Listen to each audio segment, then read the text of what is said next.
Hello friends, welcome to my channel selection with selection pharmacy. आज से friends जो है चॉइस फिलिंग शुरू हो रही है। ठीक है, आपको चॉइस फिलिंग देखने को मिल जाएगी 27 से लेकर 6 तक, जो कि चलेगी 6 अक्टूबर तक। आपको चॉइस फिलिंग करने का ऑप्शन मिलेगा। ठीक है, कुछ चॉइस फिलिंग करने से पहले मैं आपको कुछ पॉइंट्स बताना चाह रहा हूँ जो कि मोस्ट इंपॉर्टेंट है आपके लिए। इसमें दो तरीके के कैंडिडेट होंगे, एक जो ऑलरेडी वर्किंग कैंडिडेट है और एक जो है अनएम्प्लॉयड है। ठीक है, तो दोनों से मेरी एक रिक्वेस्ट है कि देखो, जब भी आप चॉइस फिलिंग करो, अब जो ऑलरेडी वर्किंग एम्प्लॉय है, ठीक है, वो तो वर्किंग है तो जाहिर सी बात है वो मेनली तभी भरता है जो भी हमारा कैंडिडेट होता है उसे अपने घर के पास जाना हो। जैसे कई सारे हमारे इसमें महाराष्ट्र के कैंडिडेट थे, ठीक है, और कई सारे हमारे पंजाब के कैंडिडेट थे, क्योंकि हमें पता है पंजाब की जो 3 वैकेंसी हैं वो विड्रॉ हुई हैं और महाराष्ट्र की जो 13 वैकेंसी हैं वो विड्रॉ हुई हैं।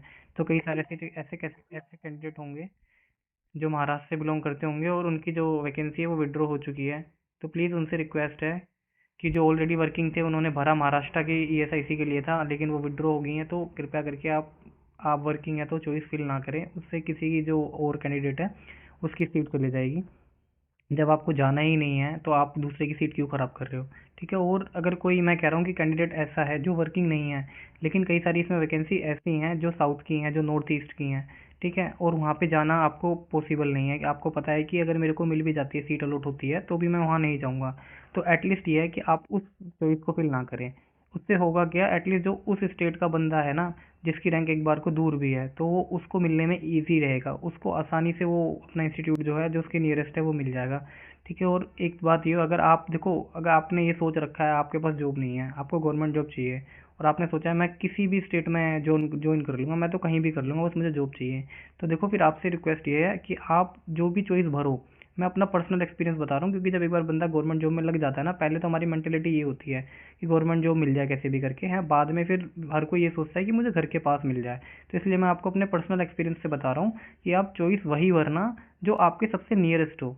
आप कोशिश ये करना कि मुझे सबसे नियरेस्ट मिले, क्योंकि जब एक बार जॉब में लग जाते हैं ना, तो उसके बाद दोबारा पेपर को क्वालिफाई करना बड़ा मुश्किल हो जाता है, क्योंकि जॉब पे बंदा फिर काम भी करता है, काम करने के बाद फिर उतना टाइम नहीं मिल पाता कि वो पढ़ाई भी कर सके, और कंपटीशन दिन ब दिन बढ़ता जा रहा है, बच्चे ज़्यादा पढ़ाई कर रहे हैं, अच्छे तरीके से पढ़ रहे हैं, बैच ले रखा है, ठीक है, दिन रात मेहनत कर रहे हैं। तो एक जॉब वाला जो ऑलरेडी वर्किंग है तो उसके लिए थोड़ा मुश्किल होता है पढ़ाई करना, तो इसलिए मैं आपको बता रहा हूँ, आप कोशिश वही करो कि जो आपके सबसे नियरेस्ट इंस्टीट्यूट हो ना, आप चॉइस फिलिंग में उसी को भरो। और अगर आपने सोचा हुआ है कि मुझे खाली इन इंस्टीट्यूट में ही जाना है, गिने चुने इंस्टीट्यूट में, तो आप केवल उन्हीं को भरो, बाकी सारे इंस्टीट्यूट मत भरना। उससे होगा क्या, क्योंकि आप तो मेरिट में हाई हो तो आपको तो इंस्टीट्यूट अलॉट हो जाएगा और आपको जाना भी नहीं है, लेकिन जो लो रैंक वाला बच्चा है ना, जिसने मेहनत करके लिस्ट में नाम लेके आया, उसको वो इंस्टीट्यूट नहीं मिलेगा। ठीक है, आप उस सीट को खराब कर दोगे एक्चुअल में, क्योंकि एम्स वेटिंग लिस्ट निकालता नहीं है। लास्ट टाइम इन्होंने वेटिंग लिस्ट नोटिफिकेशन में मेंशन भी किया था, एडवर्टाइजमेंट में, इस बार तो इन्होंने वो भी मेंशन नहीं किया है। ठीक है, और वो भी नाम की वेटिंग लिस्ट निकाली थी, ये तो आपको पता ही है फ्रेंड्स। हाँ, तो ठीक है, और आप देखो इस चीज़ को बिल्कुल फॉलो मत करना कि हमारे को पता है कि सिटीज़ के हिसाब से कई कैंडिडेट भर देते हैं कि कहीं पे सैलरी ज़्यादा मिलेगी, कहीं पे सैलरी कम मिलेगी। कुछ एक्स सिटीज़ होती हैं जहाँ पे 30% एचआरए चल रहा है। ठीक है, मेनली जो डिफरेंस होता है ना सैलरी में, वो टीए और एचआरए का ही होता है। एक होता है टीए यानी ट्रांसपोर्ट अलाउंस, जो कि हमें गवर्नमेंट जॉब में मिलता है, और एक एचआरए होता है जो कि हाउस रेंट अलाउंस होता है। यही डिफरेंस होता है एक्स वाई और जेड सिटी में, जहाँ पे एचआरए आपको 30% मिलता है एक्स सिटी में, 20% मिलता है वाई सिटी में, और 10% मिलता है जेड सिटी में। देखो सैलरी के चक्कर में मत भागना, आप सोचो कि नहीं आप रहने, जैसे कोई कैंडिडेट साउथ का है, ठीक है, और वो भर दे एम्स दिल्ली को, जो मतलब एम्स दिल्ली ना कि दिल्ली की कोई प्रेफरेंस भर दे, जैसे ईएसआईसी दिल्ली वगैरह भर दें, तो एक्चुअली में वो डिस्टेंस बहुत दूर हो जाएगा, आपको आने जाने में दिक्कत होगी। सबसे पहले तो आपको फ्लाइट से आना पड़ेगा, फ्लाइट से जाना पड़ेगा। जितनी सैलरी आप बचाने की सोच रहे हो ना, वो सैलरी उसी में निकल जाया करेगी आपके आने जाने में, प्लस छुट्टी लेके आना जाना पड़ा करेगा आपको प्रॉपर तरीके से।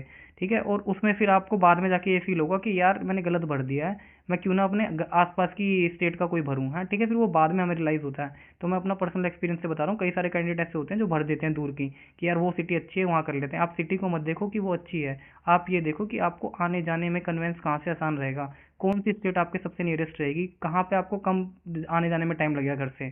ठीक है, आप वो प्रायोरिटी रखना, सैलरी की तरफ मत जाओ। सैलरी सेकेंडरी चीज़ होती है, जब आपकी गवर्नमेंट जॉब लग जाएगी तब आपको पता चलेगा कि जो सबसे प्राइमरी चीज़ होती है ना, वो होता है होम टाउन। हर कोई होम टाउन ही जाना चाहता है, सैलरी कुछ नहीं होती। सैलरी बाद में आपको रियलाइज़ होगी कि यार इतना डिफरेंस सैलरी में नहीं है जितना हमारे को आने जाने में और छुट्टियों में दिक्कत होगी। ठीक है, बाकी आपको जिस स्टेट में जाना हो, आपने 100% श्योर हो कि मुझे ये अगर इंस्टीट्यूट मिल जाता है तो मैं उस इंस्टीट्यूट को ले लूँगा, तो ही आप उसको चॉइस में भरो।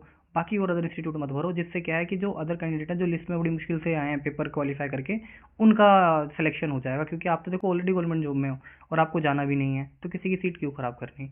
ठीक है, बाकी आज से चॉइस फिलिंग शुरू हो जाएगी, और आपको कोई भी चॉइस फिलिंग से रिलेटेड डाउट है तो आप कमेंट में मेंशन कर देना, और वीडियो को लाइक कर देना और अपने फ्रेंड्स के साथ शेयर कर देना। बाकी चैनल को सब्सक्राइब कर लो। Thank you and have a nice day.